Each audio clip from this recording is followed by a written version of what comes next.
Bismillahirrahmanirrahim. Alhamdulillahirabbil alamin. Wassalatu wassalamu ala asyrafil anbiya'i wal mursalin wa ala alihi wa sahbihi ajma'in. Subhanaka la ilma lana illa ma 'allamtana innaka antal alimul hakim. Rabbi shrah li sadri wa yassir li amri wahlul 'uqdatam min lisani yafqahu qawli. Rabbi yassir wa la tu'assir wa tammim bil khair. Amma ba'd. Para penonton dan para pendengar yang dihormati sekalian, alhamdulillah kita bertemu lagi dalam perbincangan kita dalam kitab Nawar Bagi Hati. Dan dalam perbincangan kita kali ini, kita akan membicarakan tentang soal yang dinamakan dengan fasal yang kelima dalam perkara yang menjaga yang disebut dengan kemaluan. Menjaga anggota badan sampai peringkat 7 anggota yang kita diajar supaya jaga.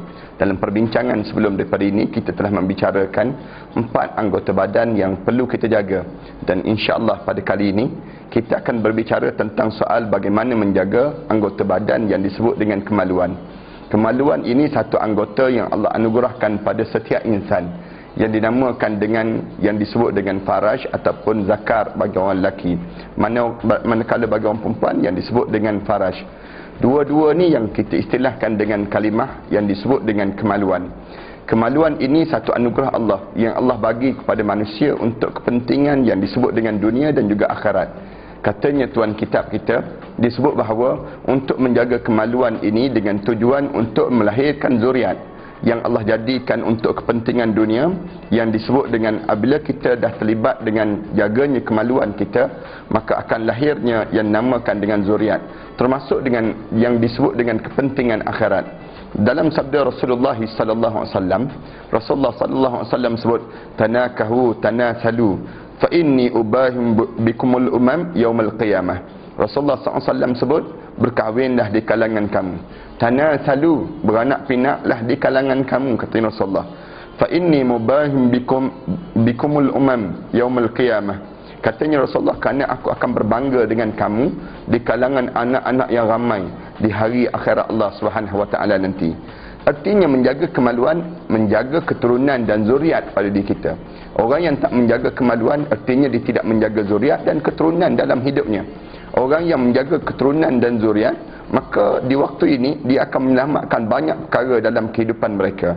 So itulah Rasulullah sallallahu alaihi wasallam mengajar pada kita agar kita berkahwin. Dengan cara kita berkahwin, akhirnya menyelamatkan yang namakan dengan keturunan yang baik.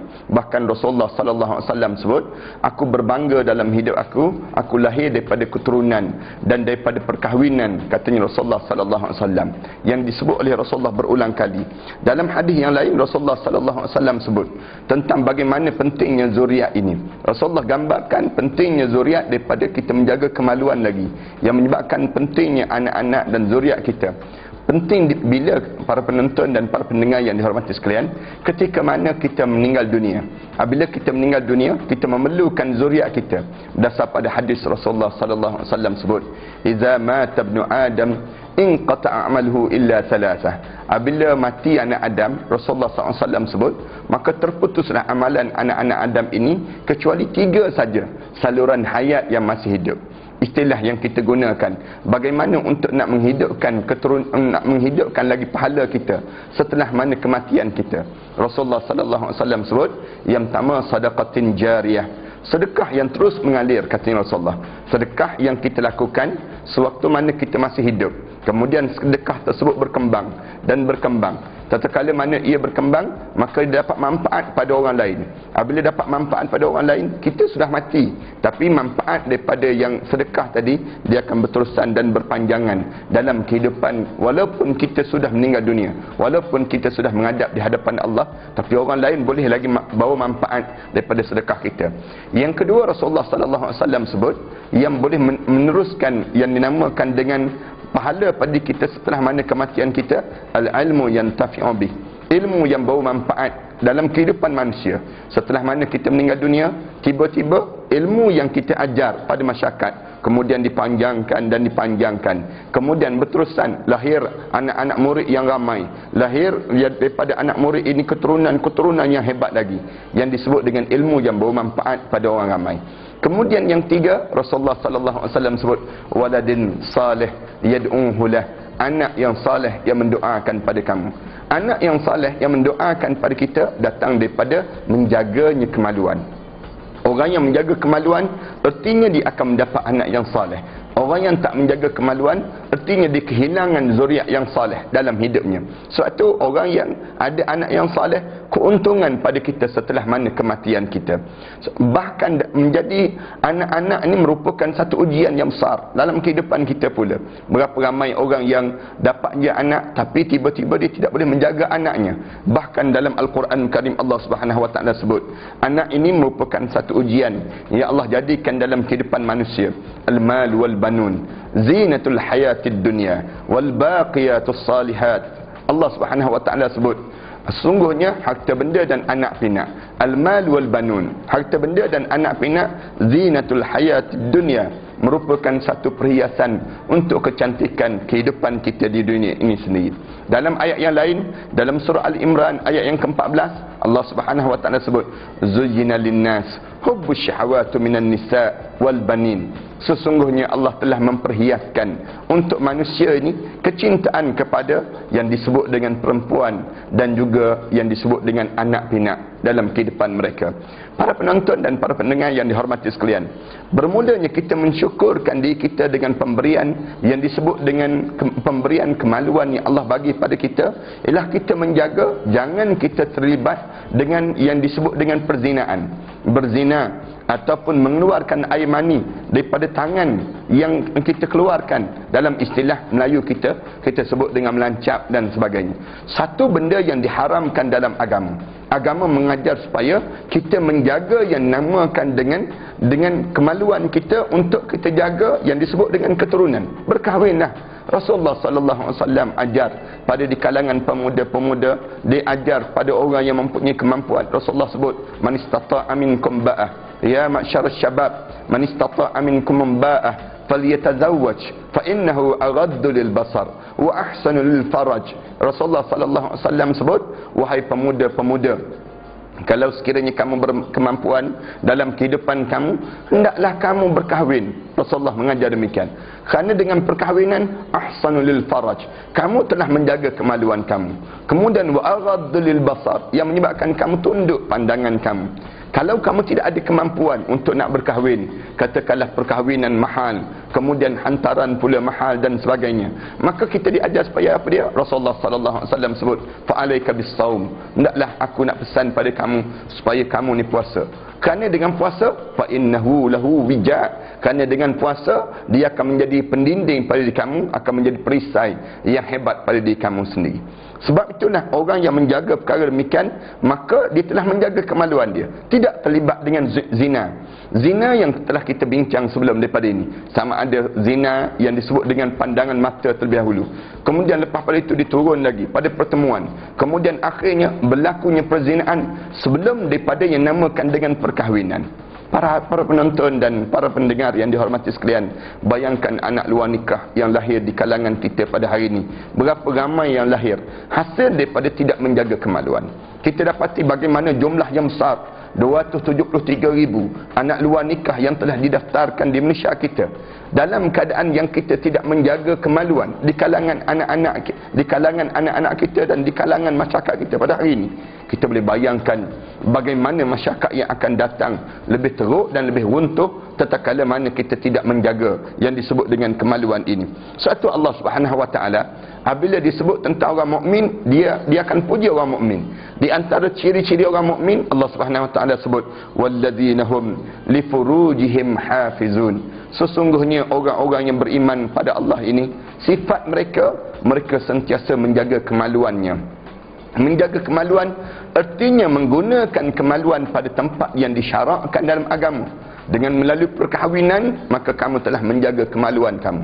Satu, Islam menggalakkan supaya kahwin, dan manakala untuk perkahwinan ini Islam menggalakkan supaya dipermudahkan, jangan dipersusahkan, dan jangan sekali-kali kita memperpayahkan pada ibu bapa yang mempunyai anak-anak. Jangan sekali-kali menyusahkan anak mereka dalam soal perkahwinan. Manakala hantaran pula, jangan diletakkan dengan hantaran-hantaran yang tinggi sehingga menyusahkan pula pada pihak lelaki dalam perkahwinan ini. Semuanya akan merosakkan yang disebutkan dengan keturunan akan datang nanti. Kita boleh lihat hari ini berapa ramai anak-anak muda yang tidak kahwin. Punca tidak lain dan tidak bukan kerana hantaran yang mahal, kata mereka. Kata mereka kerana dalam sesi untuk berkahwin ini menjadi kesukaran pada mereka. Akhirnya perkahwinan menjadi susah. Akhirnya yang tidak boleh dijaga, yang disebut dengan kemaluan. Sedangkan Islam menggalakkan perkahwinan. Islam menyuruh supaya berkahwin dengan waktu saat yang muda. Dengan tujuan apa dia? Untuk melahirkan zuriat-zuriat yang baik dan keturunan yang baik daripada perkahwinan ini sendiri. Rasulullah berpesan pada seorang pemuda, tatkala mana datang seorang pemuda bertanya pada Rasulullah, bagaimanakah perkahwinan yang diberkati oleh Allah? Lalu Rasulullah sallallahu alaihi wasallam sebut ada 3 tanda. Rasulullah menyebut demikian. Yang pertama, kata Rasulullah, mudah dalam urusan perkahwinan. Dan yang kedua, kata Rasulullah sallallahu alaihi wasallam pula, setelah mana Rasulullah sallallahu alaihi wasallam menyebut mudah dalam urusan perkahwinan, artinya kita berjumpa dengan bakal mertua menyebut, saya ingin kahwin dengan anak pakcik. Pakcik, saya berkenan dengan anak pakcik. Kemudian bakal mertua pula menyebut, senang-senangkanlah, mudah-mudahkanlah. Kemudian yang kedua Rasulullah sebut, keturunan yang inginkan, isteri yang inginkan anak dan zuriat yang ramai. Allah berkat. Dan yang tiga, kata Rasulullah sallallahu alaihi wasallam, Rasulullah sallallahu alaihi wasallam menyebut yang tiga yang dinamakan dengan Rasulullah sebut hantaran yang tidak tinggi dan memudahkan bagi pihak lelaki. Banyak peristiwa-peristiwa yang berlaku di zaman Rasulullah sallallahu alaihi wasallam yang digambarkan bagaimana Rasulullah mempermudahkan dalam sesi perkahwinan dengan tujuan untuk melahirkan zuriat yang ramai dan juga keturunan yang baik ini sendiri. Sebab itulah Islam mencela bagi orang yang tidak pandai menjaga kemaluannya. Bahkan Islam mengajar supaya kita jangan sekali-kali melakukan dosa besar dengan sampai peringkat berlakunya perzinaan. Bagaimana besarnya dosa zina ini, sehingga kan ulama-ulama menyebut bahawa ia akan boleh menjatuhkan kekufuran pada seorang, dan dosa besar seumpama membunuh yang namakan dengan perzinaan. Kita boleh lihat apabila manusia berzina, akhirnya akan berlakunya pembunuhan-pembunuhan. Lahir yang namakan dengan pembuangan bayi. Kita boleh lihat kesan daripada tidak menjaga kemaluan ini. Firman Allah dalam surah Al-Furqan, ayat yang ke-68 hingga ayat yang ke-70. Allah Subhanahu wa taala sebut, "Walladzina la yad'una ma'allahi ilahan akhar, wa la yaqtuluna an-nafsa allati harrama Allahu illa bil haqq, wa la yaznun, wa man yaf'al dhalika yalqa athama. يضاعف له العذاب يوم القيامة ويخلد فيه مهانا إلا من تاب وآمن." Allah mengajar, Allah sebut, dan di antara dosa-dosa yang orang yang melakukan dosa besar ni apa dia? Walladzina la yad'una ma'allahi ilahan akhar. Di antara dosa besar apabila manusia telah memanggil selain daripada Allah dalam hidupnya, berdoa dan melakukan perkara yang syirik pada Allah. Allah menyebut demikian. Dosa besar dalam hidup. Di antara perkara yang baik pada kamu, jangan kamu berdoa kecuali kamu berdoa kepada Allah, meminta hanyalah kepada Allah Subhanahu wa taala. Yang kedua, di antara orang yang beriman pada Allah, mereka tidak membunuh diri. Wala yaqtuluna an-nafsallati harramallahu illa bil haqq. Mereka tidak membunuh orang-orang yang diharamkan oleh Allah untuk dibunuh kecuali orang yang penuh dengan kebenaran, orang yang layak untuk dibunuh. Yang tiganya Allah Subhanahu wa taala sebut, wala yaznun, dan jangan sekali-kali kamu berzina. Allah gabungkan tiga benda ni, diletakkan dengan serangkai saja. Lalu Allah Subhanahu wa taala sebut, wa man yaf'al dzalika yalqa athama. Sesiapa yang terlibat dengan perkara demikian, sesungguhnya dia telah melakukan dosa yang besar yang dilakukan. Yudha'af lahul azabu yaumal qiyamah. Orang ini akan digandakan azab pada hari kiamat nanti. Wa yakhlud fihi muhana, dan dia kekal dalam penuh kehinaan dalam hidupnya. Illa man taba, kecuali orang yang bertaubat, wa amana wa amila salihah, dan orang yang beriman dan juga orang yang beramal saleh. Firman Allah dalam ayat yang lain lagi, Allah mengajar, wala taqrabuz zina innahu kana fahishatan wa sa'a sabila. Jangan kamu menghampiri zina, kerana dengan menghampiri zina ini akan menyebabkan kamu ni fahishatan wa sa'a sabila, satu benda yang keji, benda yang buruk, dan seburuk-buruk jalan yang dipilih dalam hidup kamu.